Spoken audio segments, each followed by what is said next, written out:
Okay, I start. My Israeli friend, Udi Aloni, told me the story of an accident which I think demonstrates better than anything else the ambiguous character of Wagner's anti-Semitism. A couple of decades ago, he told me he belonged to a group of radical cultural provocateurs who, in order to defy the prohibition to publicly perform Wagner's music in Israel, he announced in daily newspapers that they will show in their club, some kind of alternative culture club, the full video in 2-3 consecutive evenings of Wagner's Ring. They, of course, planned the evening as some kind of drinking party with wild dancing. But then something strange happened. When the hour of performance approached, more and more old Jews, men and women dressed in ridiculously old-fashioned, solemn way of pre-Hitler Germany, you know, with all proper ties and so on, appeared in the club. For them, the public performance of Wagner was not about Nazism, but a remainder of the good old Weimar Germany, where Wagner's operas were a crucial part of their cultural experience. So then what happened was something very strange. What was planned as a provocation, that basically Wagner as a pretext of an orgy, out of respect for all these old Jews, it turned into a wonderful event where all these young, wild men behaved properly, and they really, you know, they were shocked, listen to Wagner, they were shocked to discover again to what extent Wagner was part of the Jewish German culture. And based on this then, I went to check some books on the history of Bayreuth, where of course you learn many interesting things. The one being that Wagner was Hitler's private idiosyncrasy. The big majority of the Nazi party was absolutely anti-Wagner because they associated Bayreuth with Wagner's son Siegfried was gay, so they associated Bayreuth with French decadent homosexual influence. Wagner was anathema. Even now, if you look at the statistic of which operas were performed mostly in German theaters, and if you take 10 years before the Nazi takeover and 10 years after, 22-33 and 33-43, Wagner is the loser, 30 to 40% less in Nazi Germany. You know who were the winners? Verdi and Puccini. They were truly even since Verdi was so popular that Germans had a problem of how can such a good guy not be a German? So since Verdi comes from northern Italy, they invented a theory that he really is a German. So I have a poster reproduced at home from, I don't know, late 30s, where it is announced, you know, they Germanized the name. Giuseppe, Joseph, Verdi, you know, it's green. And you have Nabucco, eine Oper from Joseph Green, and so on. They even directly, not to mention our beloved Puccini, whom nobody suspects, but you know what was the last letter Puccini wrote before his death in 24 or 23 in Switzerland? Congratulations to Mussolini. You know that in 24, I think, there was the last political crisis in Italy before Mussolini took over. The last independent socialist member of parliament was found dead after being brutally tortured, and there was still minimum of decency, a kind of public outcry in Italy, and there was Mussolini was under such public pressure that there was a true danger that he will have to step down. And then, of course, as always with totalitarian leaders, you can count on intellectuals to support you. No, I mean Luigi Pirandello, D'Annunzio, and Puccini, all of them came to help. So again, the minimum we can say is that there was another Wagner.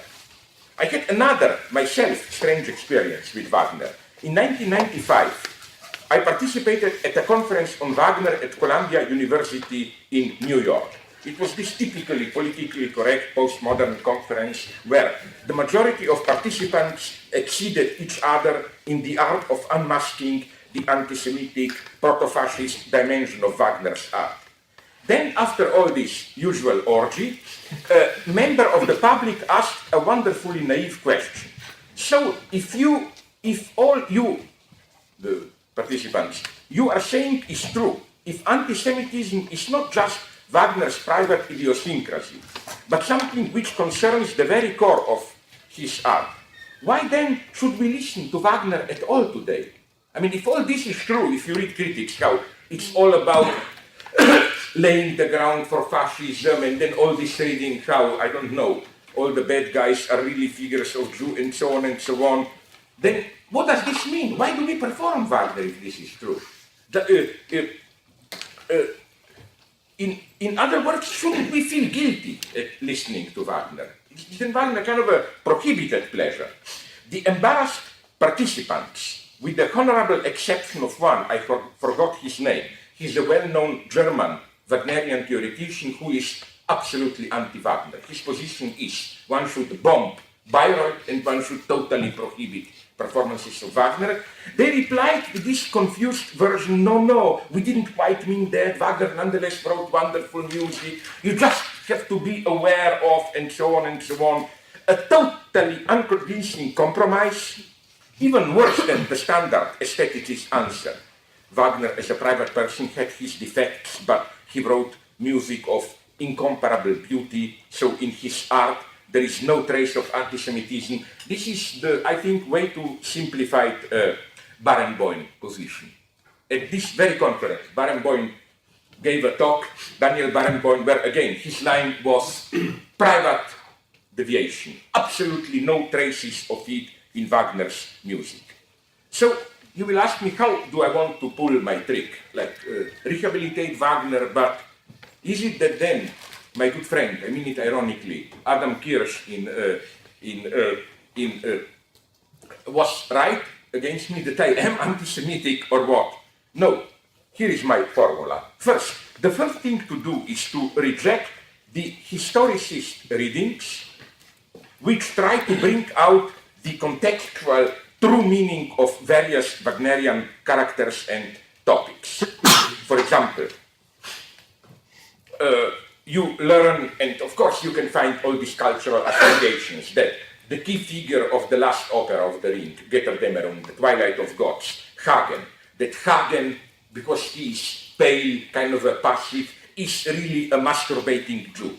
That the wound of the king Amfortas, the wounded fisher king in Parsifal, is really syphilis, and so on and so on. So the argument is that Wagner was mobilizing historical codes known to everyone in his own time.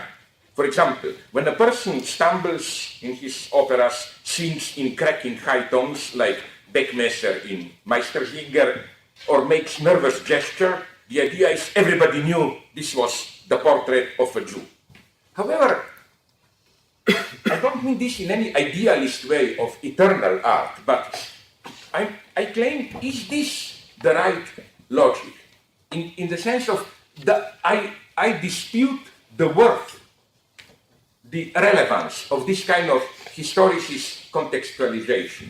I am here very traditional, even Marxist. When Marx says, apropos Odyssey, Iliad, and so on, that the true problem is not to see the culture out of which they grew, but why they are eternal, why they charm even us today.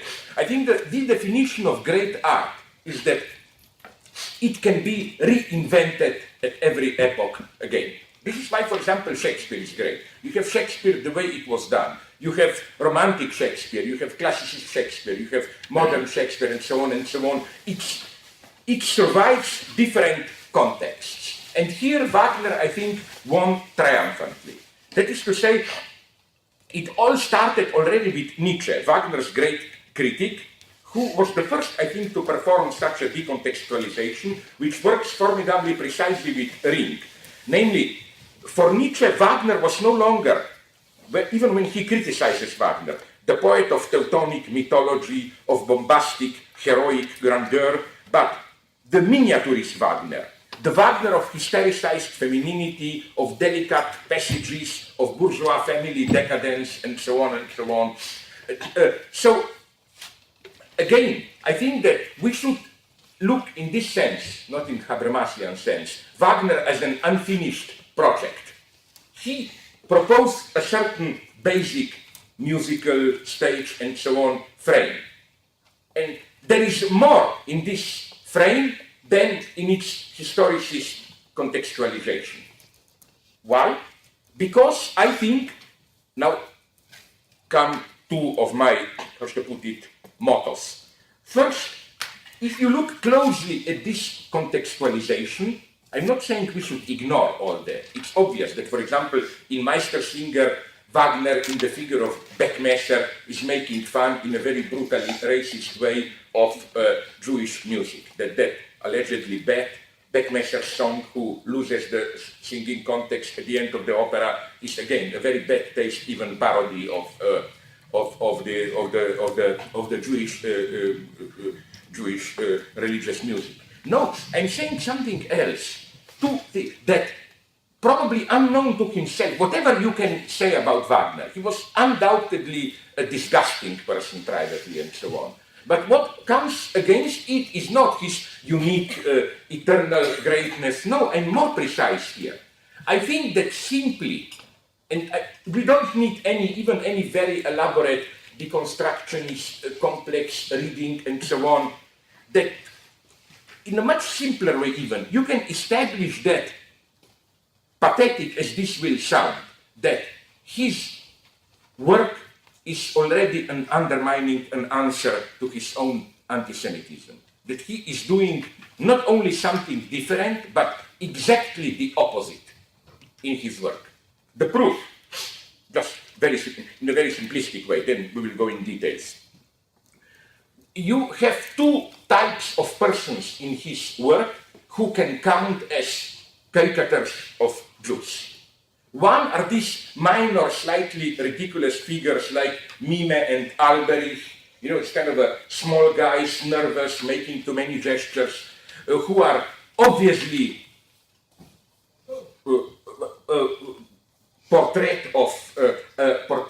ridiculous anti-Semitic portraits of Jews. And in the version out of which I will show you the clips, Patrice Chéreau and Pierre Boulez's version, centennial version of Wagner's Ring, there you can even see, Chéreau did something which is even a little bit too vulgar for my taste. In the confrontation that you will see between Siegfried and Alberich, he even directly paints Alberich as this kind of a, from the Holocaust or ghetto, impoverished Jew. There is, okay, a clear argument Wagner was making bad taste anti-Semitic jokes. There's only one problem here. Without any doubt, it's clear from Wagner's letters, reactions, these caricatures of Jews are always self-caricatures of Wagner himself.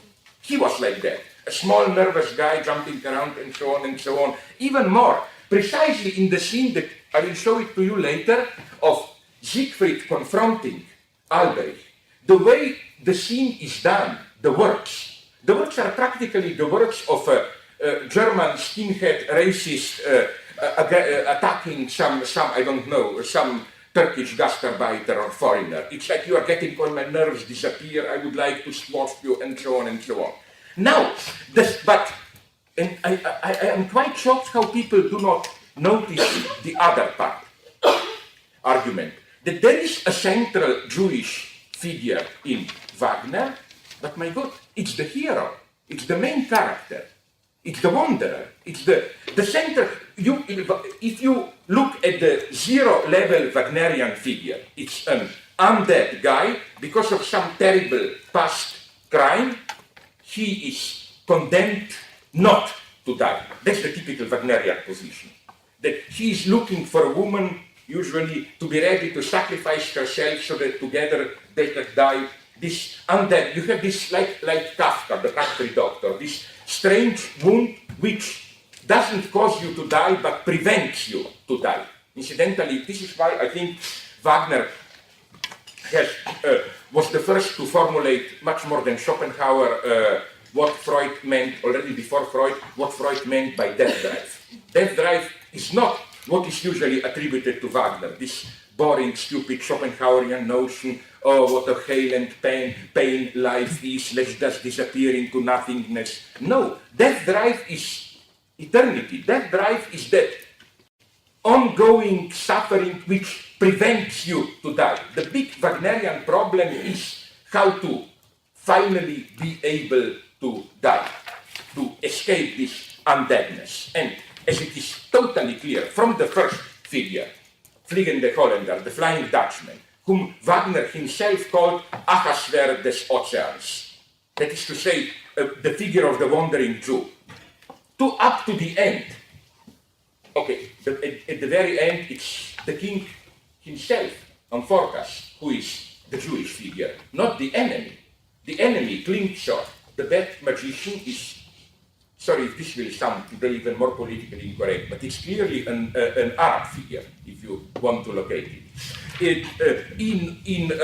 In Ring, Wotan, Odin, the father of gods, you know, after everything goes wrong, he just wants to die and turns into Wanderer, literally called Wanderer. In Siegfried, Wotan is no longer called Wotan, but Wanderer, again, a clear figure of wandering Jew. So if you just take into account this kind of stuff, you see again that you get a totally different disposition. Next thing we should do, it's absolutely crucial. Here one should be critical even to Adorno. How to put it? It's especially important with Wagner. One should read Wagner the same way as one should read Hegel, I claim. Not to do what often philosophers do, take a couple of so-called leading thoughts, you know, Hegel, subject mediates, or all objectivity, absolute idealism, and so on, and then attack at this time. They should be, both Wagner, Hegel should be read in detail, Wagner should be listened in detail. And if you really listen what he does in his operas, you will discover that he simply doesn't follow his program. All that stuff of Gesamtkunstwerk and so on, organic dissolution and so on. I will try to improvise a little bit about it later, how this works even at the most elementary level. If people usually take Tristan, Wagner's Tristan und Isolde, as two lovers disappearing into the night, finding ultimate happiness in annihilation. But my God, look at the opera. That's exactly what doesn't happen in Tristan. What happens is that the encounter is missed again and again. Tristan is a kind of a comical reworking where one tries to die, it doesn't. When one dies, another one dies, and so on. You know, precisely what was the big scene of the 19th century. This, like in Norma, they sing, Bellini's Norma, moriamo insieme, let's die together ecstatically. This precisely doesn't happen in Wagner. So here is my very evil reading of Adorno. When Adorno tries to dismiss Wagner as the beginning of fetishization, which, like Wagner, the first step towards Hollywood, almost. The idea that Wagner's leitmotifs are the points of this simplistic recognition, which is the first step towards the disintegration of this ideal organic unity of music, which you find in Mathieu Beethoven. Wagner is the beginning of commercialization, and so on and so on. I claim that this attack on Wagner by Adorno, this aspect, Wagner's fetishism of leitmotifs, where you have again the beginning of Hollywood fetishism, the beauty or the imposing power of leitmotifs blinds us for the complex structural network of a work, first step towards fetishizing elements. I think that it must have been, I spoke with some followers of Adorno who have the same suspicion, that Adorno was maybe unknowingly to himself, basically criticizing himself. It's exactly Adorno, I claim, who is doing this. Right. If you read Adorno, you can see how, although he wants, if you read his, I think they're basically failures, it doesn't work. The ideal Adorno are short texts, like Norton zur Literatur and so on. But when he wants to do a bigger systematic work, like aesthetic theory, negative dialectic, he is there too Wagnerian in this caricatural sense. It's like an unending melody, motifs flow. But then Adorno had a problem. He even was aware of it from some diaries. He couldn't resist the temptation of doing some pseudo-deep paradox. He was so fascinated by some provocative thought, like, for example, like in Dialectic of Enlightenment, where he says Hollywood realizes Kant's theory of knowledge, and so on. Which function, I claim, precisely as what he attacks Wagner for. This blinding or psychoanalysis is most true at its when it is excessive and so on, in its exaggerations and so on and so on. I think that this was Adorno's tension. What he wanted to do was this kind of organic paratactic flow, but effectively he was regressing into this kind of a fetishism of course, not leitmotifs, but let's say this kind of a provocative proverbs, insights, which can then be quoted and so on and so on. So again, it's absolutely crucial to give Wagner a chance, I claim, and to look at what he really is doing. And again, we discover here some incredible things. For example, let me return just briefly to this figure. It's crucial for a political reading of Wagner. I think the authentic greatness of Wagner's Ring is that what happens, of course, we will not have time to go into that, what happens in the Twilight of God, I think the crucial figure there is the figure of Hagen, which plays a central role already in the Nibelung myth. Hagen is this evil, plotting character who kills Siegfried, the hero. The way Wagner stages, and this is nicely emphasized in Chéreau-Boulet's staging, the way Wagner presents Hagen is not any kind of masturbating Jew or whatever, but a proto-fascist populist leader. Wagner saw it already at that point. You have the weak king, Günther, and the populist. It's a wonderful scene. We don't have time to see it. For example, half an hour into Act 2, this call to men by Hagen, gathering the crowd, the mob. Extreme brutality. Wagner saw it. Wagner was the first, I think, to discern the contours of a new post-traditional right-wing authoritarianism. So how then, let's go on, how then to read Wagner? First, I would like to start with another problem.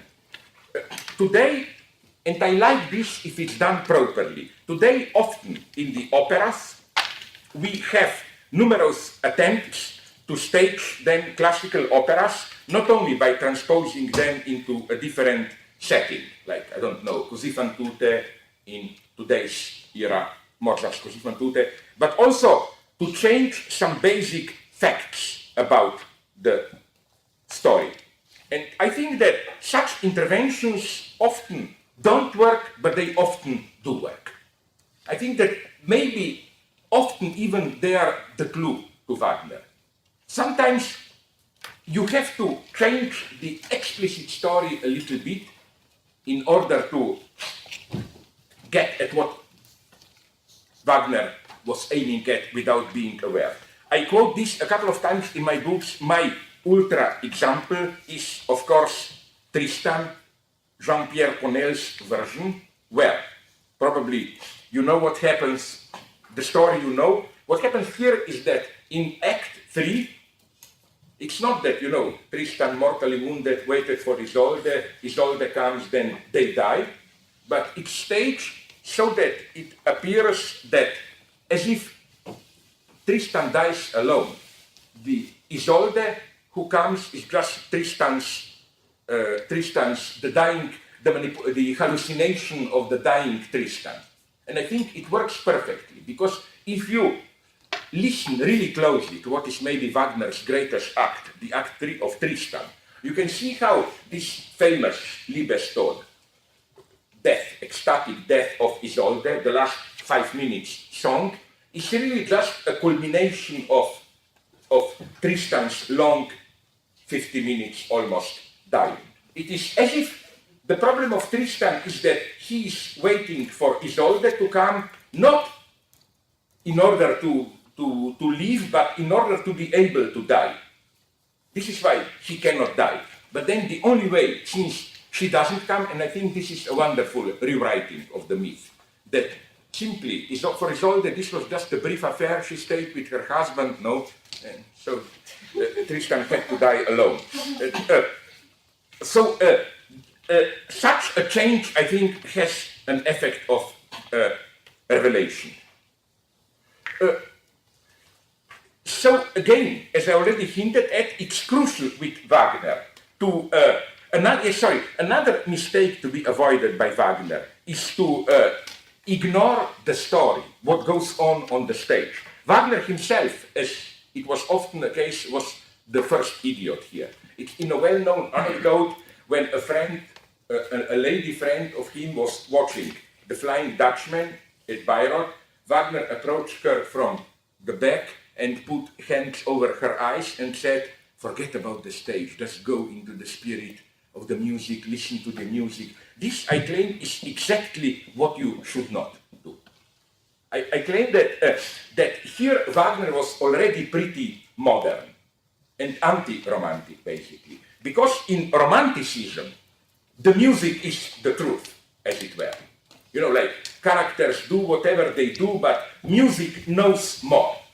In this sense, I claim even Mozart, with his irony, is more romantic, although Romanticism only begins a little bit with Mozart, more romantic than Wagner. Because in Mozart, music is the truth. You have this, I don't know, just take Così fan tutte, where, you know, the two couples, the men are seducing women, it's all a mockery, a joke. But in music, they show that love is the true one. There's people, you learn more than what goes on in music. With Wagner, I think it's the opposite. We shouldn't, the usual idea of Wagner is this, Schopenhauerian idea. What happens in reality, representation, speech, is just Vorstellung, again, as Schopenhauer would have put it, representation. But the true rhythm of life, the true life substance is music, this ecstatic identification with music. Although Wagner himself sometimes took it like this, but I think this is not a correct reading. I think that precisely when you relate music to what goes on in the scene, you can see how the structure is, as a rule, in Wagner, a much more modern, in modern sense, ironic one. It is that music is basically staged as the fantasy, illusion which goes on, insists and covers up the misery of what goes on. So, for example, in Tristan, it would have been much more productive, I think, to read Tristan as a kind of a compromised petty bourgeois small love affair, and the music is the myth. You know, like, this was already, and Nietzsche was right here, Nietzsche's accusation against Wagner, that Wagner thought he is talking about heroes, but you know this famous phrase of Nietzsche of how if you look closely behind Wagnerian heroines, Brunhilde, and so on, you discover Madame Bovary and these hysterical, more bourgeois wives. At the artistic level, I think Wagner knew it. So basically, you should read music in all this pathetic immersion, eternal death, let's disappear in the void of primordial abyss or whatever. You should read this as a melodramatic comment belied by what goes on. What goes on is often a comedy. The model of comedy in opera is, for example, if you know it, Verdi's Trovatore. I mean, it's one of the most, I love how much total bullshit you can sell as a libretto of the opera. You know what's the basic plot of Trovatore? That an old gypsy woman wanted to revenge herself on some rich guy and wanted to throw this guy's son into fire, but she threw the wrong guy into the fire, no, and so on. And then in Il Trovatore, you have this totally ridiculous ending where in the last 2 minutes, like 4 or 5 things happen. This person comes, kills another person, but isn't the very ending of Wagner's Tristan almost the same? One ship comes, they fight, another ship, it's for a brief moment you are back into ridicule. And I think again this is how we should treat Wagner. The music is the emotional, phantasmatic envelope whose function is to render palpable the bitter pill delivered by words and action. Women getting killed or abandoned, and so on, and so on. Okay, now, nonetheless, let me do, I'm sorry it will be a little bit boring, but we have to go through this. I will try to make my point with the finale of Götterdämmerung, the Twilight of God. It's the most bombastic, the biggest of them all. The finale where, after Siegfried's death, Brunhilde, his true love, in this big, it's a Wagnerian death. You must be aware, it's even pretty short for a Wagnerian death. It's just 15 minutes, you know. The true Wagnerian death is 50 minutes. It's Tristan and so on. As it is well known, Wagner oscillated between different text, words of the finale. Even, in a way, the final version of the opera has 2 endings, basically. Siegfried's death is already an ending, and then Brunhilde's self-immolation. So, as we know, finding an appropriate conclusion for the ring caused Wagner immense difficulty. His ideas for the end changed several times as his political and philosophical views evolved. The story of these changes is well known.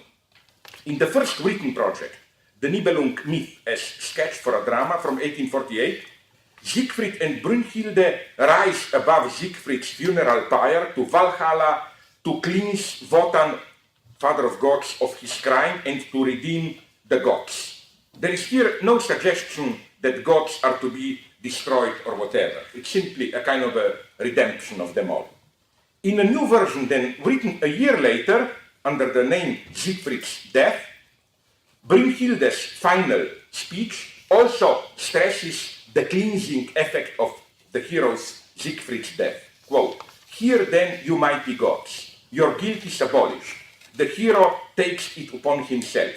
The Nibelung's slavery is at an end, and Alberich, the chief of Nibelungs, these exploitative dwarfs, shall again be free. The ring I give to you, wise sisters of the watery deeps, melt it down and keep it free from harm." End of quote.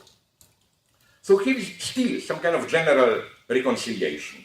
Then, in 1851, Wagner developed the story backwards, adding a long prequel consisting of the events staged in Rheingold and Valkyrie and expanding the role of Wotan, the father of gods, who is now the central figure. In the new ending, gods achieve redemption, but this time they have to die, only in their death. Brunhilde's final speech now reads, quote, "Fade away in bliss before the deed of man, the hero you created. I proclaim to you freedom from fear, through blessed redemption and in death." End of quote. Next version, written a year later, shows the traces of Wagner's passionate debates with Bakunin, as well as of his study of Ludwig Feuerbach. In it, the Bakuninian notion of Russian revolutionary anarchists, of the purifying role of radical destruction, is combined with 2 basic insights of Feuerbach. Gods are the construction of human minds, and sexual love of a couple has primacy over all other human endeavors. In this Feuerbachian ending, Brunhilde proclaims the destruction of gods and their replacement by a human society ruled by love. Quote, "No, not gods or gold, nor glittering, not goods or gold, nor glittering gods, not house nor hall, not splendid display, not broken bonds of treacherous treaties, nor arrogant customs' adamant law, blissful in gladness and sorrow, love alone shall endure. End of quote. In 1856, Wagner again rewrote the ending under the influence of his discovery of Schopenhauer and of his reading of Buddhist texts. This Schopenhauerian ending, which focuses on resignation at the illusory nature of human existence and on self-overcoming through the negation of the will, found its most explicit expression in the following new lines of Brunhilde, quote, "Were I no more to fare to Valhalla's fortress, do you know whither I fare? I depart from the home of desire. I flee forever the home of delusion. The open gates of eternal becoming I close behind me now." It's really kind of a vulgarized Dalai Lama. "To the holiest chosen land, free from desire and delusion, the goal of the world's migration, redeemed from incarnation, the enlightened woman now goes. The blessed end of all things eternal, do you know how I attained it? Grieving love's profoundest suffering, opened my eyes for me. I saw the world end." End of quote. Then, after much deliberation, Wagner decided not to set these works to music, although they appear in some published version of the libretto. Why? As a rule, this omission is interpreted not as a sign of Wagner's abandoning Schopenhauer, but as a proof of his artistic sensibility. The idea is, by the end of his composing The Ring in 1874, Wagner realized that the music, not words, should deliver the final message. So the idea is, again, he didn't want to be too explicit, like, why redouble the message when it's already, as they put it in one of the lowest moments of Marxist aesthetics, Friedrich Engels, that only the vulgar artists say explicitly the message. With the truly great art, the message should be embedded in the situation itself. Incidentally, I'm totally opposed to it. Look at Brecht. He was the greatest dramatist of the 20th century, and if anything, the explicit message is like bombarded, repeated endlessly again and again. But I claim this is not the case. This is not what happens. My thesis will be that the way it is composed effectively, the ending of Wagner's Ring, you get another message. And here I want to rely on a wonderful book that I discovered quite by chance, published recently, two young British guys, pupils of Bernard Williams, Philip Kitcher and Richard Schacht, Finding an Ending, Reflections on Wagner's Ring. They elaborated this point. I follow them here. So let me recapitulate the problem. As to its ideological content, the ending of The Twilight of God oscillates between three main positions, designated by the names of Feuerbach, Bakunin, and Schopenhauer. The reign of the ending, this catastrophe, should be the reign of human love. It's a catastrophe for gods, revolutionary destruction of the old world, or Schopenhauer fake Buddhism, resignation, withdrawal from illusory reality. Because of these oscillations, then, it is not clear how are we to conceive the crowd of men and women who, as it says in the libretto, in deepest emotion, witness the final destruction of the world in fire and water. Who are they? Do they really embody a new liberated society? Because as you will see at the very end of The Ring, where all disappears, people, ordinary people, humans remain and just stare. Who are they? The change from early revolutionary to mature Schopenhauerian Wagner is usually conceived as the shift from the humanist belief into the possibility of revolutionary change. That is to say, from the belief that our reality is miserable due to contingent historical reasons, to the more profound insight into how reality as such is miserable. So the only redemption resides in withdrawing from reality into the abyss of the night of the world. But I claim again, this doesn't happen in Ring effectively. Such a reading doesn't cover what effectively happens. So now this will be, don't be afraid, the longest clip. I will play you the last 5 minutes, and if you are allergic to Wagner, it will be torture. The last 5 minutes of the Twilight, where you have Brünnhilde doing all this Teutonic stuff and so on. Okay, to evoke a little bit more sympathy, just beware that Brünnhilde is sang by Gwyneth Jones, who is from Wales, so we are in your country here, nonetheless.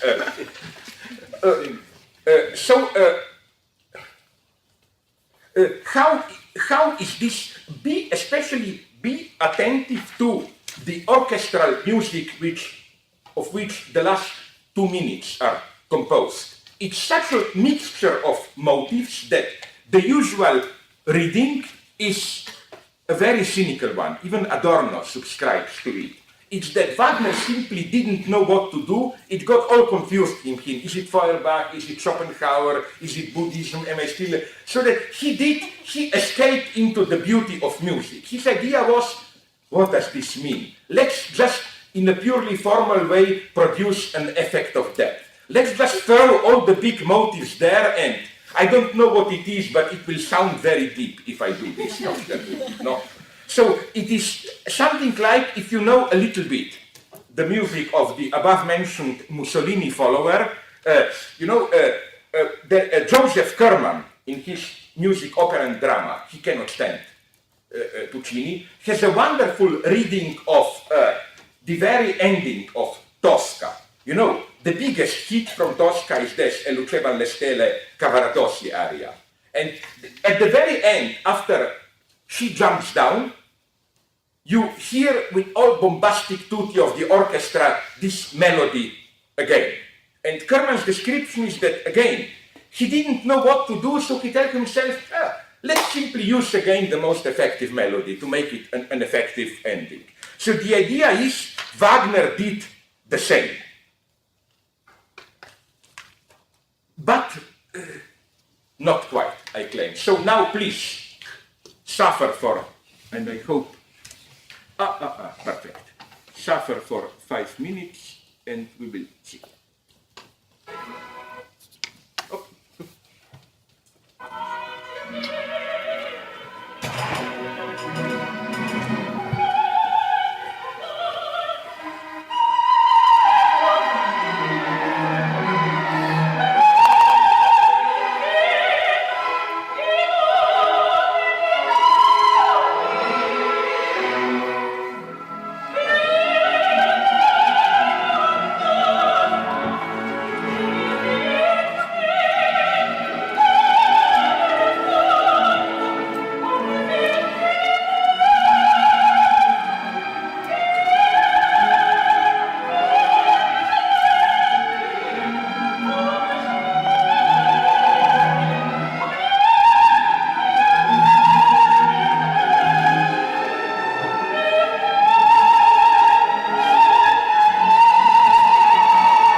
Now here we should be careful. This is the Rhine Maiden's motive, natural innocence. This is Valhalla motive, the grandeur of the rule of law. Okay.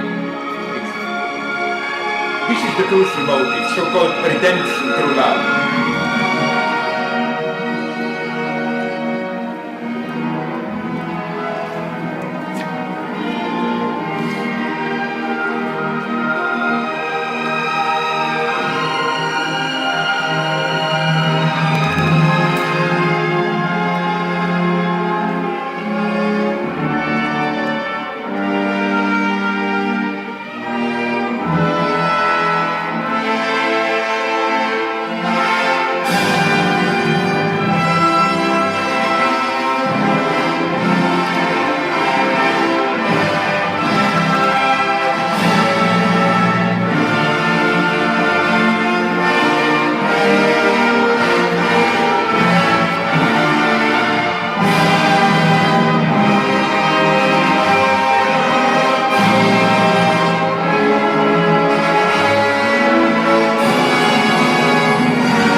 That's done on purpose by Cheroboulet. The silence goes for some 20 seconds, I think. With the working class, the only survivors, just staring into.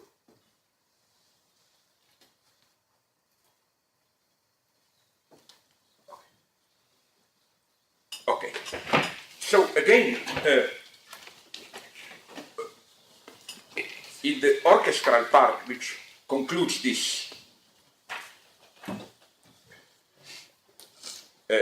which ends the Twilight, we have again the all-encompassing motive. We will see precisely where we hear it before, of this so-called redemption through love, a motive which incidentally is heard only once at the end of the second opera of the Ring, Valkyrie, and then it is as if this moment of redemption through love encompasses, provides the background for 2-3 other motives. Rhine Maidens, which means innocent playfulness of natural world, the Valhalla fortress of gods motive, a motive which is supposed to render the dignified majesty of the rule of law, and the motive of Siegfried, the free hero.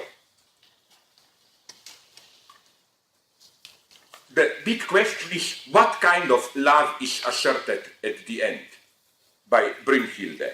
Again, my thesis is it's not sexual love. It's not the love of a couple.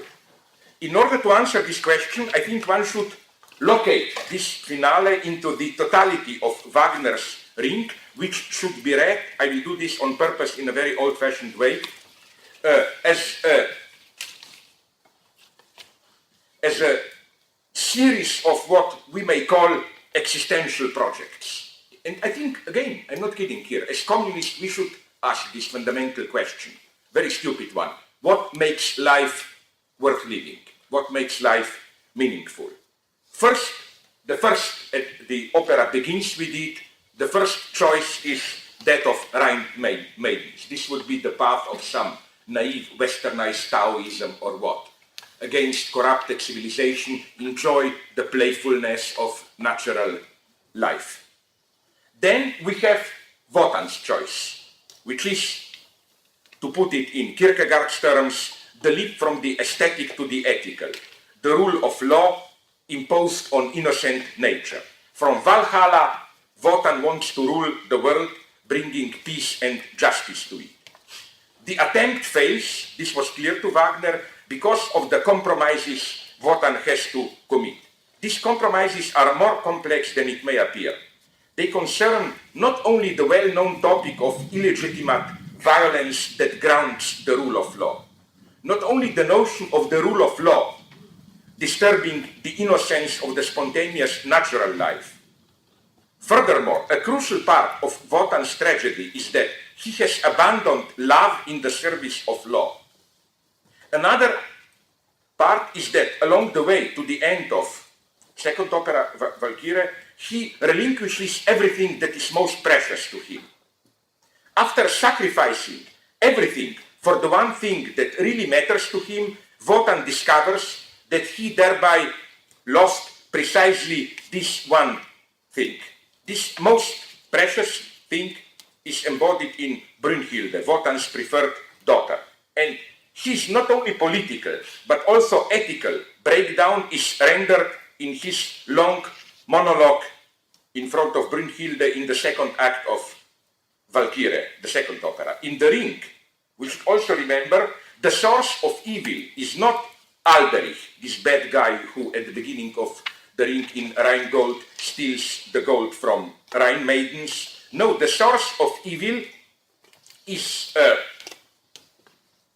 not Alberich's renouncing love. You know how Rheingold begins. Alberich, the poor, ugly, proto-Jewish figure, wants to play erotically with three Rhine maidens who are, it's very clearly done with Wagner. He was aware of this, that we should look at Alberich with sympathy. He just wanted to play with girls, and the girls are very cruel, mock him, and then gold is disclosed. And then the girls he asks the girls, what is this, the gold? He asks them, how can I get it? The girls say, only if you renounce love. He renounces love. But it's crucial to learn that Wotan did the same. Succumbing to the lure of power, he gave preference to power over love. This is all the previous story, why he lost one eye, cutting off the ash tree, the wisdom, and so on, so denaturalizing the world. So we have this simple opposition. On the one hand, natural balanced order, natural innocence, the rule of law. The rule of law for Wagner is, of course, always stained with a primordial crime. He knew what this Wotan's problem is to use Benjamin mythic violence. He was aware that you are so much compromised so that the rule of law necessarily ends in crime. And it is because of this that Wotan ends up as wanderer, as this wandering Jew figure. So, when things go wrong, let's not get into how, Wotan breaks down. He just wants to die. And then, as the last act, he gets an idea of, and you know, when Wagner, we should be very well aware of what Wagner was striving with when he tried to find an ending to the Twilight of God. The point is precisely, is there a way out of this deadlock? On the one hand, you have practically all the existential positions here. You have Alberich, which would be capitalist profiteering, money, and so on. You have Wotan, the rule of law, power. You have natural innocence, innocent, pre-cultural, pre-industrial, whatever way of life. All this. It was clear to Wagner that neither industrial capitalism nor any kind of elevated, dignified rule of law, it doesn't work. Is there a way out of this? It was also clear to him that we cannot return to any kind of natural innocence. And then now comes the beauty. The problem of Wotan his idea is to give birth to a hero, to somehow generate a hero who will be innocent. In a way, Wotan is dreaming about an innocent violence who, from outside the law, will be able to kill off the gods, to, as it were, clear the plate and allow for a new beginning. But this is not, again, what happened. This is precisely, if you want, the dream of Benjaminian divine violence. Siegfried is, for me, Wagner's idea of divine violence, in the sense of innocent violence which ends with this obscenity of the violence which sustains the law, and so on and so on. So what the result of this then is the birth of Sigmund, who is Wotan's own son, but Wotan raises him not as his father, he sets him free. The idea is Sigmund should be the new hero who will bring redemption to the world through his innocence, outside of civilized rule of law. And here we then get the erotic option as another existential project. Sigmund, Sieglinde, the brother and sister, incestuous love, which is consummated, and this is the only true passionate affair in the opera. The love of Siegfried and Brünnhilde is a ridiculous mismatch, it's clear. What happens here is now, this is the first authentic ending. I claim Wagner's answer is there are two existential possibilities, and I think they are quite, I agree with Wagner here, to be very vulgar. One is passionate love couple, but Wagner sees a problem. This is self-destructive. It destroys itself. But here you see Wagner at his most anti-totalitarian, even anti-fascist, and so on. Ernst Bloch was right to remark, apropos of the scene you will see now, that if there were to be more people like Sigmund here, then German history would have turned otherwise. What happened here is that Wotan arranges so that Sigmund loses a fight, and that Sigmund, the hero, father of Siegfried, will die. Okay, I will not go into all the complications. What is crucial here is this beautiful scene where Brünnhilde comes to Sigmund and tells him, "You will die. I came here to prepare you for Valhalla. Valhalla, the seat of gods, where you, after your death, if you die as a hero, you can lead a happy life, flirting with all the Valkyrie there, and so on and so on." And then it's a beautiful love scene, where Sigmund is there with his beloved, who is just laying down, totally exhausted, asleep, Sieglinde, and then Sigmund says, "No, if I cannot take that woman with me, I will not go to Valhalla. I prefer to remain mortal." This beautiful choice of a miserable mortal being is to me more than eternal joy among the gods. And then you have the comment of the shattered Brünnhilde. "So little do you value everlasting bliss. Is she, this woman, this poor woman, who, tired and sorrowful, lies limp in your lap, is she everything to you? Do you think nothing less glorious?" And so on and so on. Let's again praise to God that things will work now.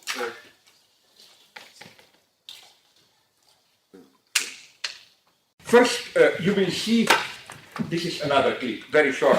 You will see here how in Valkyrie, that's another one, this is where the first time, I hope you will recognize it, that redemption motive appears. It's very beautiful, just a sudden outburst by Sieglinde, the mother of Siegfried. And then we will go to that scene. Okay, let's hope it works.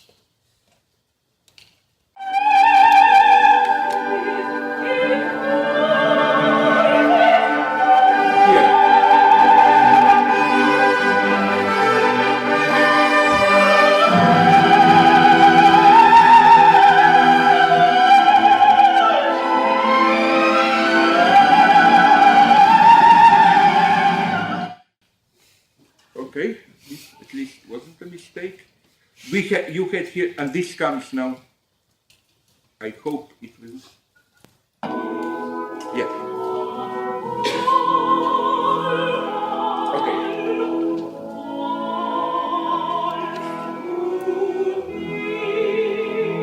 She's inviting him, Sigmund, to Valhalla. She will say no. He will say no.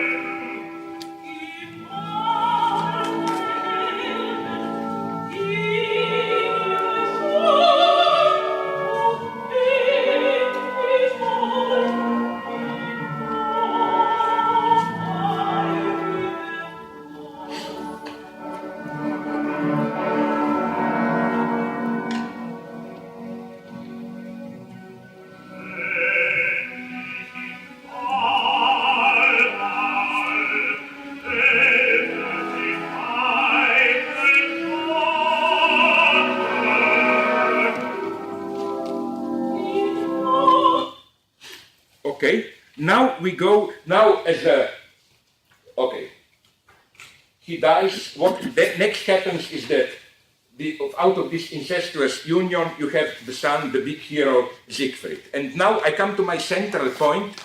The only authentic love link was this one, between Sieglinde and Sigmund, but again, it's self-destructive. It cannot last. And what happens with the official love affair of the opera, Brünnhilde, Siegfried, it's obviously a total mismatch. I cannot even see how anyone who simply looks at the opera can get the idea that this is the true big love.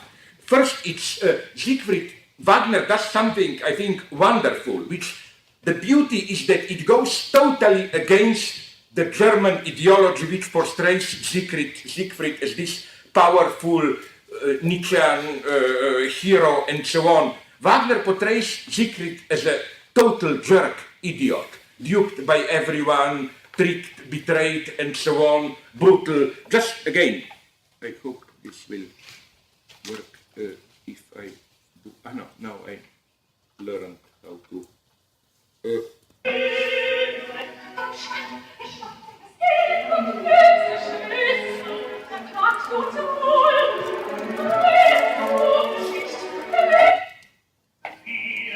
Yes. I'm sorry you don't get, I will simply talk in between so that we don't lose time. The German works, this is Siegfried and obviously the Jewish figure. No, sorry, it's not Albrecht, it's Albrecht brothers. But again, notice the almost concentration camp features and Siegfried's brutality. Basically, Siegfried's works are here. When I watch you standing, shuffling and trembling, stooping, squinting and blinking, I long to seize you by your nodding neck and make an end of your obscene blinking and so on and so on. It's really a kind of a, you know, like a British National Party beating up, I don't know, a Pakistani boy or whatever. And again, all this stuff. So that again, I cannot emphasize enough of how Wagner was aware of how this this here, I think that Siegfried is also Siegfried is a kind of a proto-figure of Nazi thug, of this, you know, this right-wing dream of pure brutality of revolutionary power which will clean the plate and so on and so on. This doesn't work. So what happens then effectively at the end? What kind of love do we get after all this? The key, I claim, is provided by so-called renunciation motive. And here one should really, it was Claude Lévi-Strauss who got this point the first. One should read Wagner in a structural way, in the sense that one brings together, one reads in parallel what happens when the same motive is repeated. The so-called motive of renunciation is repeated in the opera two times. let's first get it here. Yeah. This is Rheingold, 3 Rhine maidens. Now you will see the motive of initiation.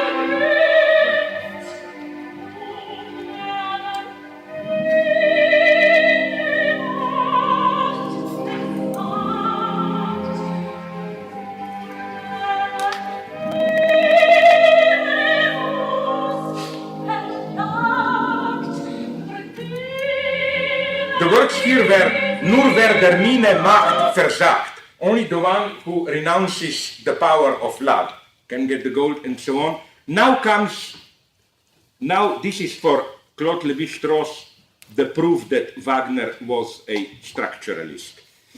Because here you will see, oh my God, this is so.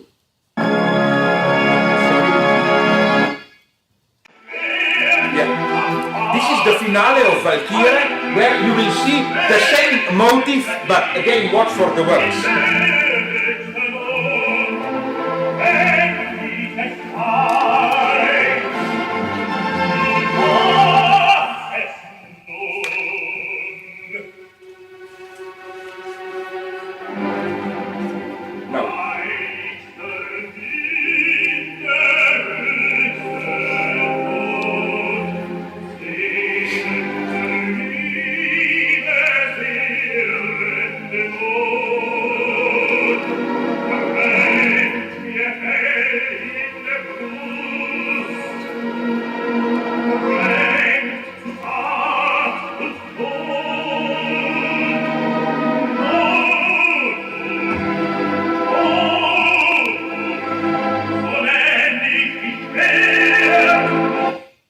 Okay. Here the words were heiligster mine höchste Not, holiest love's highest need. And this is, I think, the formula. The formula is to read the two together.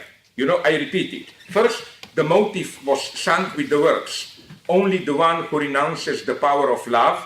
The second was holiest love, highest need. My solution is love's highest need is to renounce its own power. This is what Lacan calls symbolic castration. If one is to remain faithful to one's love, one should not elevate it into the direct focus of one's life. One should renounce its centrality. Love should not be posited as a direct goal. Love is a byproduct, something of an undeserved grace. The point is not that there are more important things than love. An authentic love encounter remains a kind of absolute point of reference of one's life. To put it in traditional terms, what makes one's life meaningful? The hard lesson learned by Brunhilde is that, precisely as such, love should not be a direct goal of one's life. True love is modest, like my old example, the love of a couple in Marguerite Duras novels. While the two lovers hold hands, they do not look into each other's eyes. They look together outwards into some third point, their common cause. Perhaps, I claim, there is no greater love than that of a revolutionary couple, where each of the two lovers is ready to abandon the other at any moment if revolution demands it. They do not love each other less than the amorous couple bent on suspending all their terrestrial link in order to burn out in unconditional passion. If anything, they love each other more. And I think the finale of the Twilight is thus Wagner's critical rejection of the three options staged in Wagner's three great other non-ring operas. I think Wagner was struggling all the time with this problem. Again, what kind of love makes life meaningful? The Tristan solution, it's really as if we get the three Kierkegaard versions in the three operas, Tristan, Meistersinger, Parsifal. You know what happens in Tristan? Lovers burn out, die, disappear in passion. That is the aesthetic option, love. In Meistersinger, we get the daily reality of marriage. True love, the incestuous one, must be renounced. You must find happiness in ordinary hard work, daily love, and daily life, and so on and so on. Parsifal is a psychotic solution. You drop the woman disappears. You simply reject love in a kind of a sacred gesture. And I think that Wagner was somehow aware that none of these three versions really work. They do not cover the entire field. The choice is not either kind of a ascetic, self-enclosed male or even female brotherhood, sisterhood, a close incestuous circle, neither these nor fanatical couples self-destruction, but also not ordinary bourgeois life.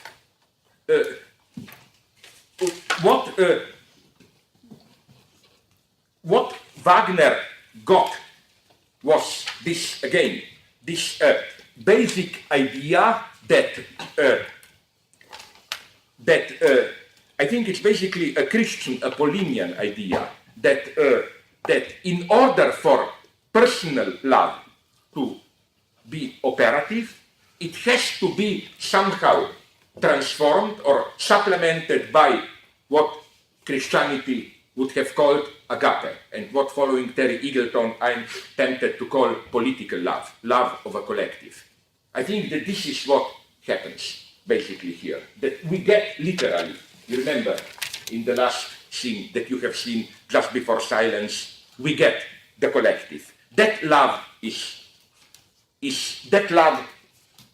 needed more than anything. So I think that just a concluding thought now. I think that usually Wagner's passage from Ring to Parsifal is read the way Nietzsche read it. Ring, that is to say Twilight of God, all this is supposed to be still pagan, pre-Christian ethics, while in Parsifal we find a Christian Wagner. I think it's exactly the opposite. That if anything, it is in the Twilight of God that Wagner was close to Christianity. Not, of course, to any Christianity as an institution, but to this basic idea of collective love. While exactly what happens in Parsifal is a return to paganism. That Parsifal is paradoxically an opera which does something extremely obscene. And again, Wagner was aware of it. What happens in Parsifal is that Christianity is reinscribed backwards into some kind of a pagan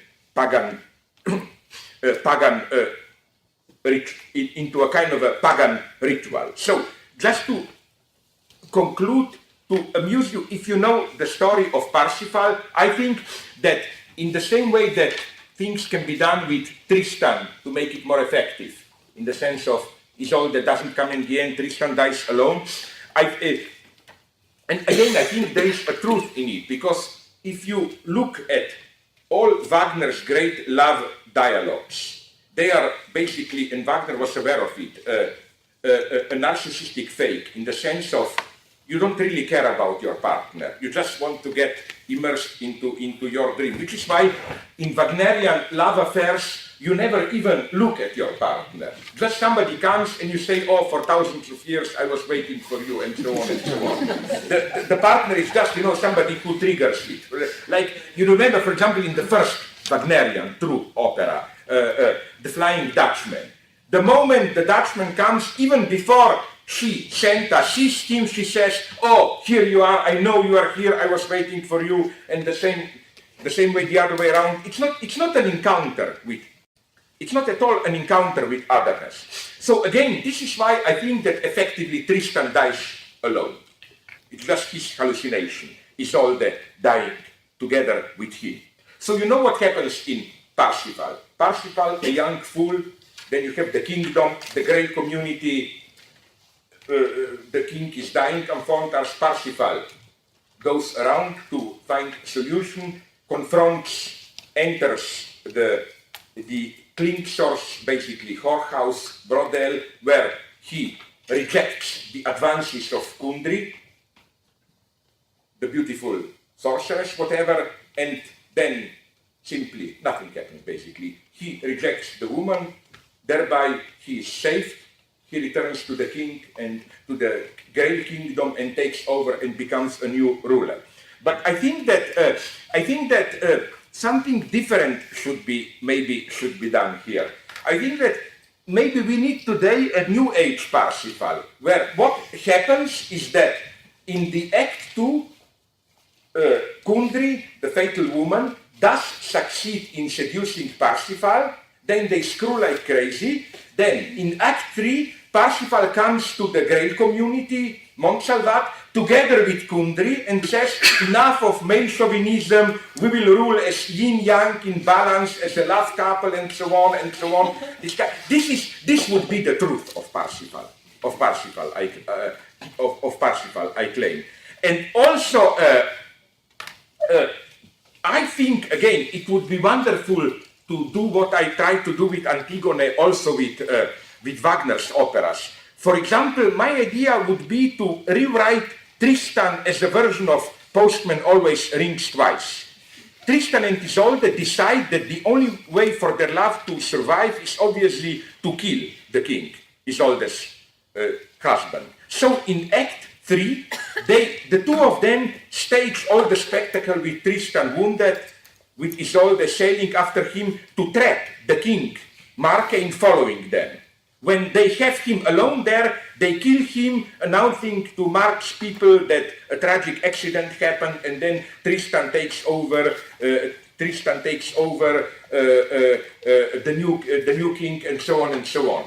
I think that things like this help a lot to bring things to where they should be. So again, just to conclude now, my crucial point is that there is a Christ-like dimension in Brünnhilde's death, but only in the precise sense that Christ's death marks the birth of the Holy Spirit, the community of believers linked by agape. No wonder one of Brünnhilde's last words are, Ruhe, Ruhe, du Gott, die in peace, God. Her acts fulfills Wotan's wish to freely assume his inevitable death. What remains after the twilight is the human crowd silently observing the cataclysmic event. A crowd which, in this staging, is left staring into the spectators when the music ends. Everything now rests on them, without any guarantee in God, fate, or any other figure of the big other. It is up to them to act like the Holy Spirit. It is up to them to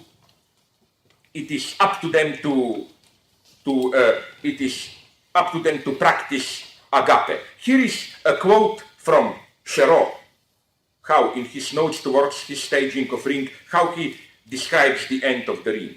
The redemption motive is a message delivered to the entire world, but the orchestra is unclear and there are several ways of interpreting the message. Doesn't one hear it? Shouldn't one hear it with mistrust and anxiety? A mistrust which would match the boundless hope which this humanity nurses and which has always been at stake silently and invisibly in the atrocious battles which have torn human beings apart throughout the Ring. The gods have lived, the values of their world must be reconstructed and reinvented. Men are there as if on the edge of a cliff. They listen tensely to the oracle which rumbles from the depths of the earth. So I think this is the greatness of this finale for me. It's not now we know all we need is love and everything is okay. This is love as a call to act. This is the moment it ends with, in a very inconclusive way, the Ring. It's just an open space for action of the collective. Action grounded for the space for which was opened by Brünnhilde's act. And again, I think it's a very, very beautiful, effective ending. All the previous options, all these heroics of violent acts, rule of law, capitalist profiteering, they are all dispensed with. All that remains is, again, the collective presented here, not in any sense of, oh, we are the proletarians, we know, we just have to do what we have to do. In totally open, full of anxiety constellation, it's up to us. Like, the story is over, but the true path starts here.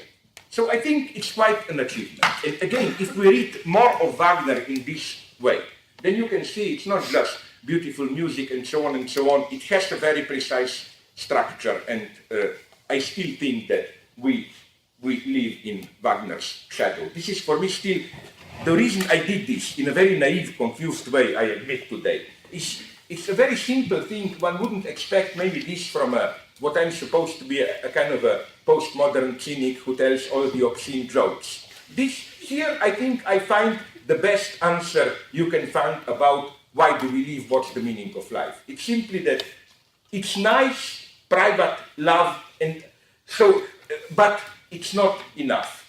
We need this passage to collective, and there is no conflict between the two, but also this is why, there would be another lesson here. This is why I'm totally opposed to this ridiculous pathetics of the 68, sexuality and politics, like you must do something crazy in sexuality, screw together an orgy or whatever, sexual is political. No, I think that on the contrary, it is only in a utopian, but not necessarily utopian, a communist collective that it will be possible to really keep apart public activity and love. The model of the couple that I would like to see here is, maybe I already mentioned it here, now the details are becoming public slowly. There was a love affair between Lenin and Inessa Armand. And you know what wonderful thing was discovered? I laughed when I read about it. That in order to ruin the rumors about this, well, in Stalinist photo books, presenting the big figure of October Revolution and so on, they always consciously selected a photo of Inessa Armand where she is much uglier than she really was. They always like, just, not to give another, but there was, and it's, she died, I think, in late 21, in some sanatorium in Caucasus, out of total exhaustion, and there are some photos, these are these unpleasant photos of Lenin, which nobody wants to, of course, Stalinists didn't want to show them. One is that horrible one, Lenin just before his death on a wheelchair with a totally mad expression, but this is an even more tragic photo. I would like to use it if Verso or whoever will allow me to. They discovered now a photo of Lenin they brought her to Moscow at Inessa Armand's funeral. She was totally ruined. It was over. It was even more than all those attacks. But that's the beauty. He didn't make any public spectacle out of it. It is what decent people did. It was an absolute love. Nadezhda Krupska, Lenin's official wife, stayed with him, but gracefully, seeing this is true love, withdrew. And incidentally, that now, this is how this became clear. When Nadezhda Krupskaya in the early 30s, just before her death, made some trouble to Stalin. When Stalin made that famous remark, don't talk too much, otherwise we will find another wife for Lenin. You will no longer be Lenin's widow. This wasn't an empty threat.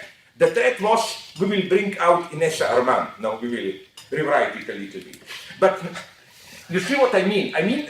But my point here is that, for me, another aspect of communist society, again, it is not that, somehow sexuality and politics will be the same in the sense of the politics will be one big bang, one big collective screwing or whatever. No, I think the beauty is precisely to keep this apart. You work for the cause, and then, again, that's for me true love, modest, in the shadow. We work for the cause. The lady is here, none of that. I look into your eyes, I forget all the world. That's nightmare, that's psychosis for me. No, we work for the cause, then just briefly our hands touch or whatever, and we are aware, we work for the cause, but it must be a modest byproduct. In this way, again, you can avoid, and so I think, again, that not only communism for me is not this universal orgy where work is fuck and fuck is work and everything is one big happy orgy. Only in communism love will really become what it should be. A separate radical idiosyncrasy of two people out of this.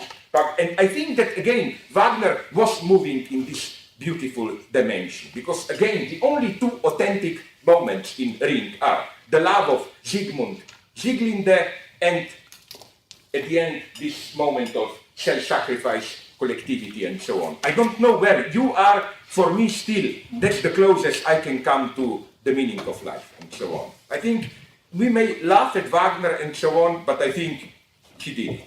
He wasn't as stupid as it may appear.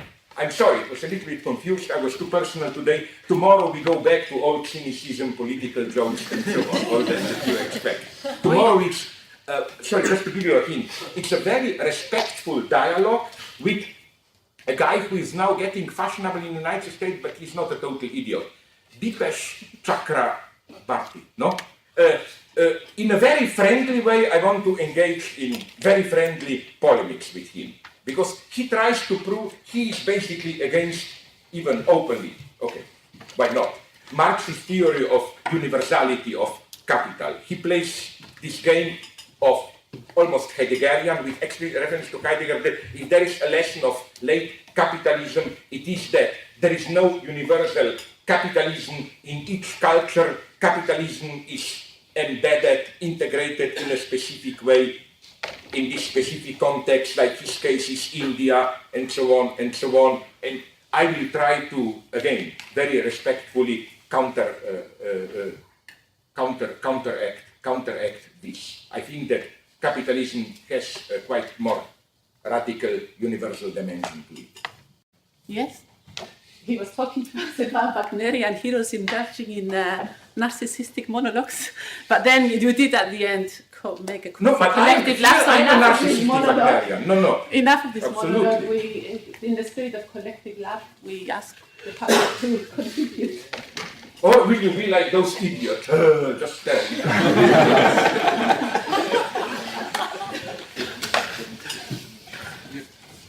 Might just make a very minor and obvious point, which might come. It will be an evil remark, No, I no, think, no. from the way you started. Yeah. No, it's just it is called The Ring, right? And Yeah.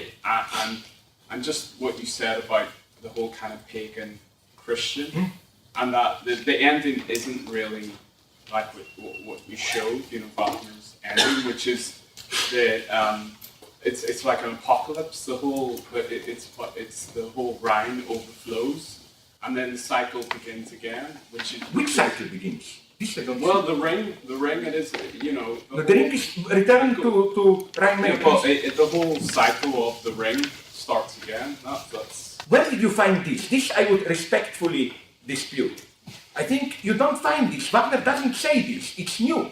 Right. Where before did you have people after the So death? you say there's a break? Yeah, I claim it's new. I claim this, not this, sorry, it's not this. This is, on the contrary, the darkest moment, I think.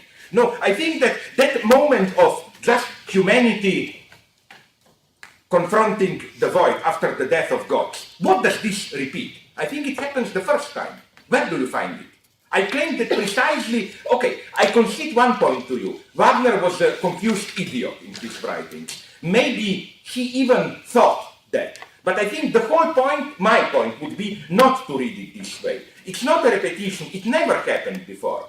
What happened before was just, we know what. The original criminal is Wotan, who tear out the ash tree and what happened before was just Rhine maidens and then this natural balance ruined by the act of God. What happens here at the end, this free open space, it was never before there, but you make one good point here, which is that, of course, this was not a total reading. I totally obliterated, it can be done, the problem of ring, which, as my good friend, the French theorist Michel Chion put it, the ring is, to put it in Hitchcockian terms, the greatest MacGuffin of all times, so shall I put it, no? And I think that, if anything, here things go ambiguous, because you are right in this sense that it's too easy to, I think, reinscribe Ring into this standard notion of circular narrative where an object is displaced out of its proper place, and then the whole story is really about how the story is over when the object gets back to its place. Now, if you take it in this way, the Ring, then I'm now a fanatical Wagnerian, I can go on here, then things get complicated, because all Wagnerians know one of the big mysteries of the Ring is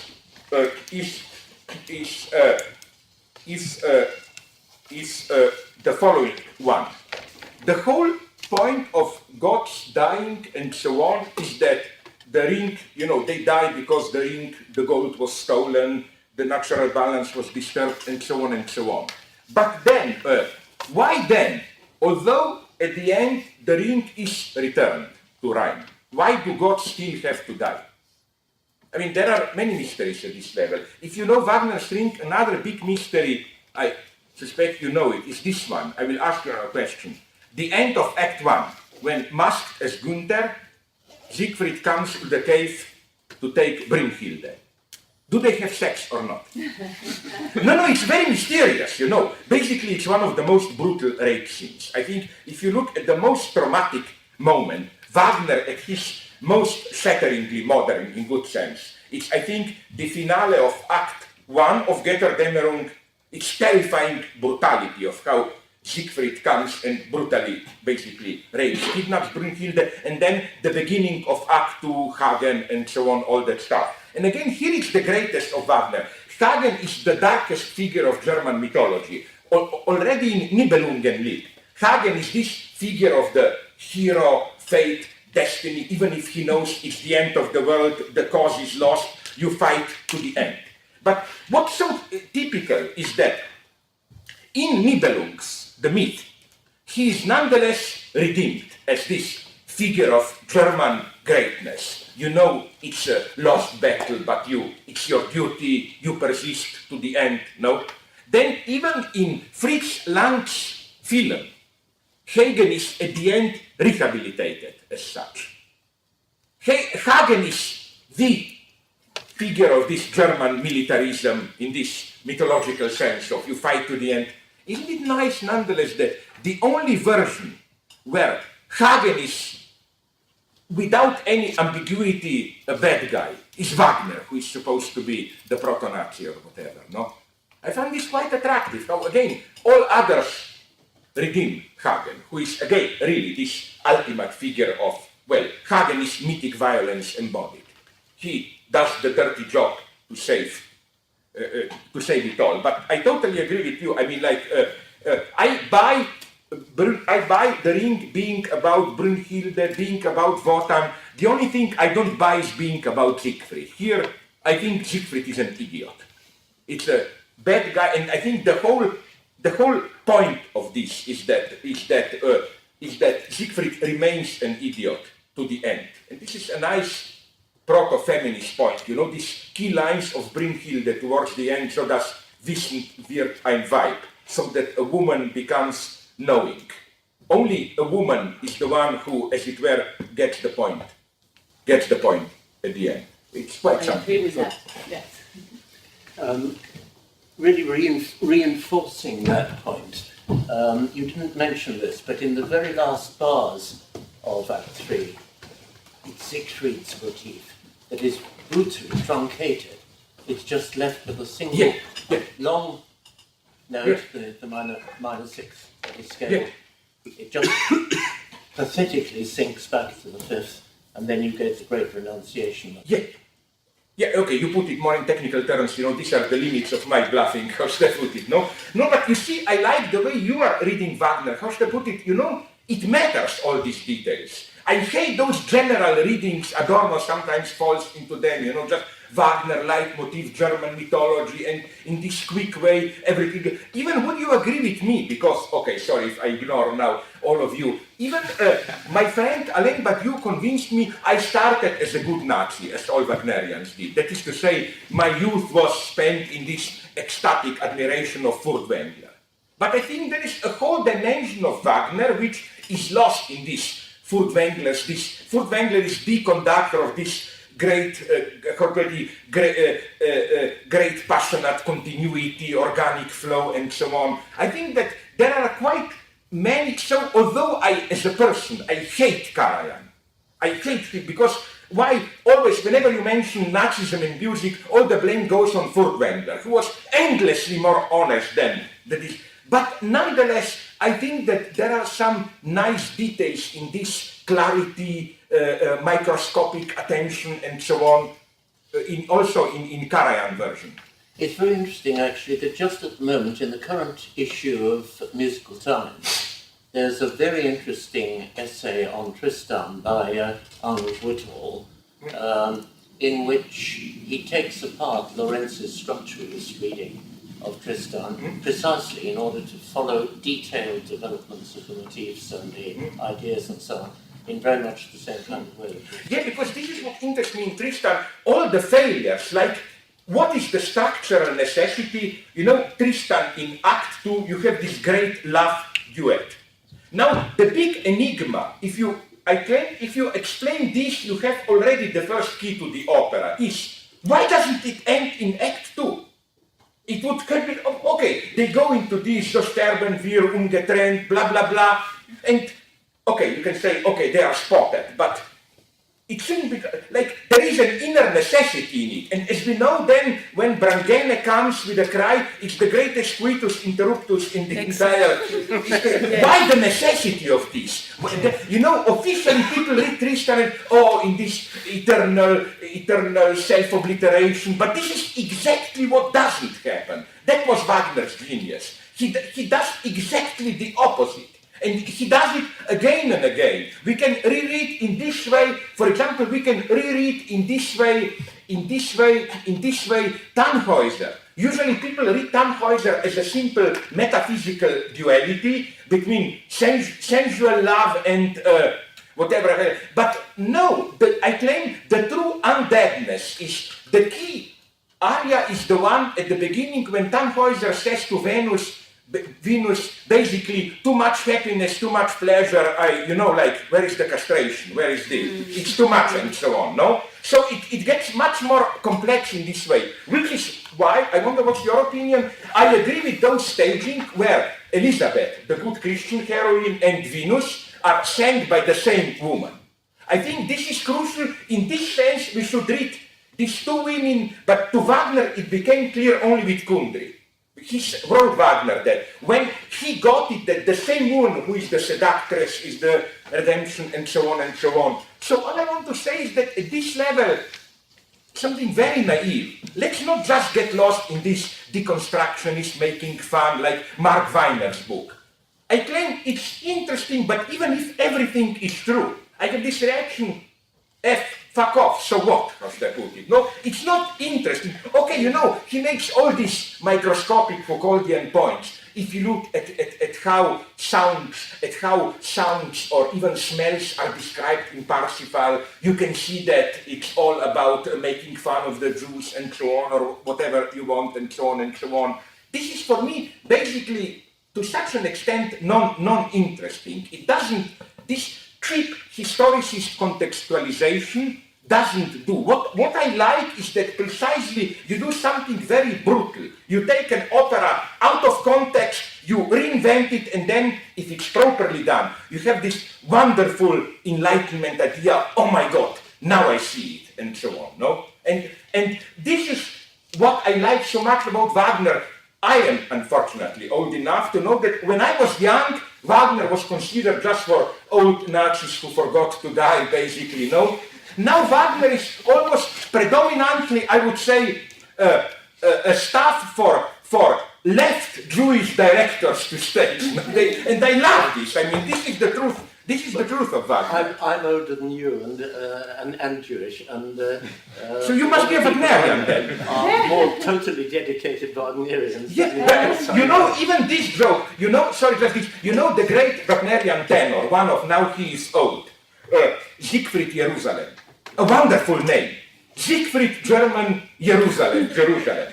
I asked French in Vienna, because he is Viennese, what a strange name. He told me, nothing strange. He comes from a Jewish family, and in Jewish families at the turn of the century and later in Vienna, it was very fashionable to give Germanic names. My father was called Siegfried. Yeah, so somebody told me that there is a standard Jewish joke from Vienna. Two Jewish girls talk. No, two Austrian girls are talking, and one says, who is your boyfriend?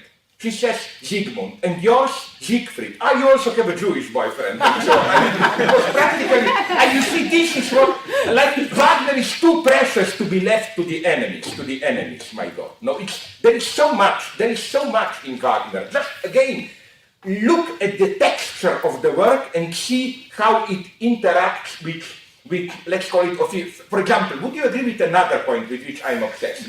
Klingsor is not the true bad guy in Parsifal. Klingsor is the B-level boss. The true bad guy is Titurel, the father, who with his obsession with Grail kind of ruins the natural circle. He's the source of, it's a little bit, I claim, as with Hamlet. Any close reading of Hamlet makes it clear that Claudius is a B-level, small level, whatever, that the true source of evil must have been Hamlet's father. You have some of the mysterious things, you know, when the ghost first appears and explains to Hamlet, because there is a big question, if he was such a good father, why is he returning as a ghost? And he says, because I was killed, murdered in the flower of my sins or whatever. You see, one should be very precise who is, again, in Ring, it's Wotan, not Alberic, who is the original sin. In Parsifal, it's Titurel, who is the true, this kind of a Freudian Urvater, obscene father. It's not the poor Klingsor and so on. No? You two could talk forever, couldn't you? So there's a question there? Yeah? No, I'm covered. You covered. It's about Tannhäuser. Yes. I'm just wondering, because it's so, the ending that you're looking at is very similar to Anna Mickiewicz's Jade, which is also the big Polish romantic text. So at the end, Conrad is sublimated on a horse, because isn't Brunhilde supposed to leap into the flames on a horse as well at the end? You know the joke? They did it in the first year staging, but then the horse got crazy, almost ran into the public, so okay, let's go.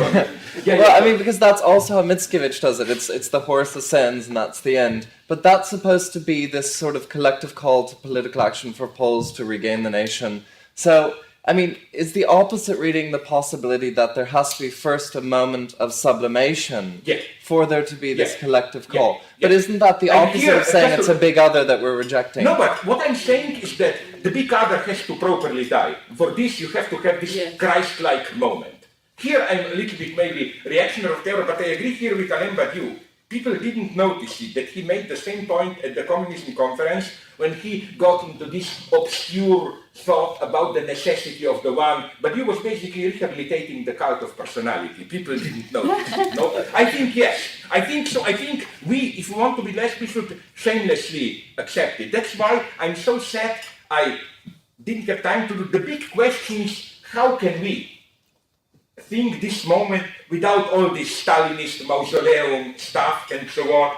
And I wanted to do it, I don't have time. The key is, my God, it's a beautiful painting. You know, it's a painting that you all know, but only now did I discover it in the sense of David, the death of Marat. You know what's so strange about this painting, if you remember it? Marat is down here. The strange thing is that more than half of the painting is just black up there. And that's the greatness. That's why I think this painting is the material proof that the Jacobins were not totalitarians. Because, you know, it's Marat dying and then black. You know what? I can, if you leave me, okay, if I were to know how to draw nice paint, and if you leave me one afternoon, I would be ready to make out of this Death of Marat, a wonderful Stalinist painting, filling this blackness with some ideal future of happy people so that you can say, you know, Marat dying, but his death is a triumph of the people, and so on. But this precise, isn't this something tremendously beautiful, that you have a revolution whose central painting is something, again, extremely weird. It's just, you know, it's just a fragment down there of a dead body and then almost a kind of a dead Marat supplemented by some kind of Malevich or whatever, a big Malevich up there, the frame. So, but again, you need a dead Marat. You need a figure like that. You need a figure like that. But I claim that maybe we can play, I'm totally improvising now, the game of dead father, dead son, or whatever. That the guy who dies is not a paternal figure. It's not the Freudian. I claim that there is a motive of the death of a hero, which is not the same as the Freudian totem and taboo logic of the dead father who returns as symbolic authority and so on and so on and so on. That it's different. It's different. I'm saying this as an atheist, of course. It's a more Christological logic. But if you come from Poland, nonetheless, I have a problem. Were you able to survive? It's even more boring than Wagner, Andrzej Wajda's Pan Tadeusz, the film. I'm actually from California. You see, now I speak as a Nazi. You see this decadent Jewish mixture. You even don't know where people come from and so on. Everything is wrong in this world. But how did you know then about that? Do you study Polish literature? Yes. But this is the founding gesture was Conrad's sublimation on the horse at the end of Jade. And because I don't know. I admit I only know Pan Tadeusz and I didn't get a multiple orgasm reading Pan Tadeusz. Normally you bluntly ask people, you know, your racist credentials, you ask them where they're from. Now you No, didn't anybody wrong. No, but I told you, I'm not joking here. I think that I'm a true anti-racist. The only way to be truly anti-racist is to be a racist against everybody, you know? But it sounds like the next masterclass will be on communism and painting. I mean, are you going to comment on any paintings for the rest? You know, I bluff a lot. There are limits to my bluffing. You know what I mean? No? I just, an idea came to me that how you have this medieval topic, you know, Kantorowicz, two kings' bodies. Then you have this re-emerging in Stalinism, the leader's body, and so on. And the idea came to me, my God, what we have with David is something totally different. It is as if precisely this, you know, Marat, it is as if precisely this passage into this kind of a fake sublimation of the other body is blocked there. Is blocked there.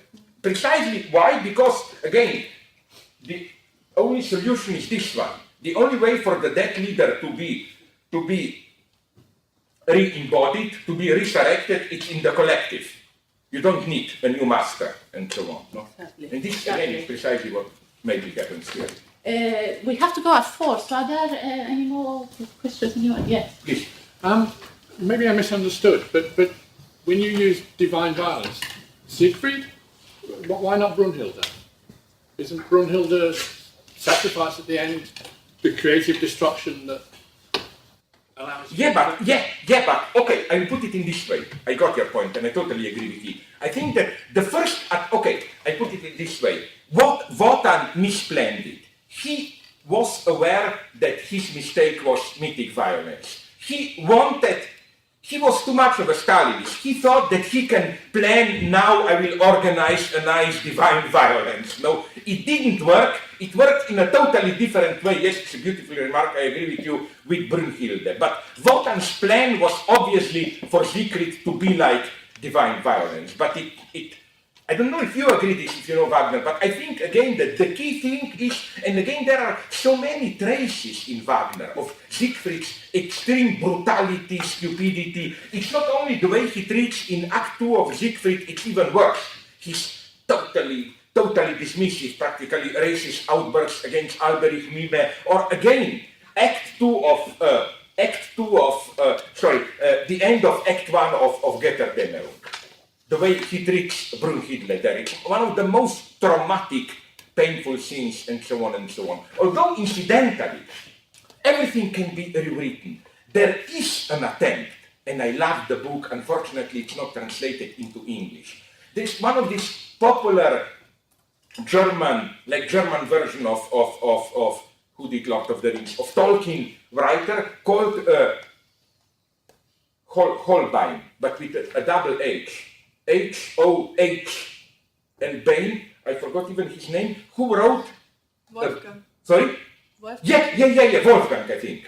Didn't he wrote, among other things, also totally writing Nibelungs, a wonderful novel, I love it, called Hagen von Tronje, which is a wonderful 500 pages novel, very well written, total rehabilitation, but not as a figure of mythic obscene violence. It's a total rewriting where also Siegfried is a brutal thug, but it's a different, totally different rehabilitation of Hagen. That's a successful, but it's simply another Hagen.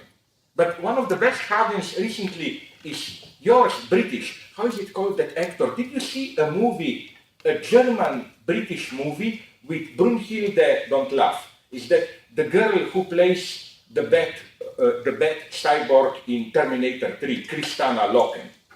She plays Brunhilde, the German young star Benno Furman plays Siegfried, and I forgot one of the English actors plays Hagen. It's not such a bad film, incidentally, but okay, let's stop. Can I ask a question? We do have until 4:15 at maximum, we were told, but... Yeah. I thought your talk was... I mean, I'm not an opera expert, but I thought it was really sweet, this business of collective love in the end. I mean, are you suggesting that we can go beyond this? There is no sexual relationship, the Lacanian, and are you suggesting, as long as there's... Exactly. There is, I mean, this that's was to be the sweet. secret thing, but you converted me here. I don't believe, I no longer buy this tragic Lacanian ethics, Really? So as long as we focus on something else, we can love each other. As long as we focus on the I'm wider... even ready to go a step further. That's really... I can even forget about the woman or the man or whatever, or two women, so that you will not accuse me to being in a binary opposition or whatever. What I'm saying is that I don't buy this, I less and less buy this tragic Lacanian ethics of, the only authentic experience is the experience of an ultimate impossibility, discord, and so on. And then every collective project is, in some radical sense, false, based on some erasure, oppression, disavowal of this impossibility, and so on. I think that this kind of collective unity should not be dismissed at some psychoanalytic level as based on some repression, on some original trauma or whatever, and so on. And it's not imaginary. Sorry? It's not imaginary. No. So I think precisely this. I think that this is my ultimate goal. That this impossibility of sexual relationship, whatever, is not the ultimate truth. It also doesn't preclude another authentic form of intersubjectivity, which doesn't have to be erotic in the immediate sense. I think that my Lacanian formula is a very simple one. It's the object A, that communities are kept together, Lacanian doxa, by master signifier. Mm-hmm. But I think that what we can get, and that's for me a very brief, simple formula of communist utopia, that object A does the work without the master signifier. Object A, which you should remember, this Lacan calls it asexual. He also reads A as asexual. Mm-hmm, mm-hmm. So I think there is a jouissance which is asexual, and which this would be for me, again, the moment of agape, and so on, and so on. And it can function. Well, I hesitate to carry on because we've got a hopeful note to finish at that. Unless there's other people asking who want to ask questions. No, I just had I'm sorry for today, again tomorrow. I just had this bad feeling that I was, how should I put it, stuffing backyard. Like when I visited years ago British friends, and they thought they are doing me a great favor. They were forcing me to eat those pheasants and or that it's almost as bad pheasants as haggis. Haggis is the lowest. No, we enjoy it. Like as if I was stuffing haggis down your throats here in private dreams. No? So Not all of it. tomorrow we are back to normal waters. No, no Okay. nightmare. Thanks for your 2:30 patience. tomorrow.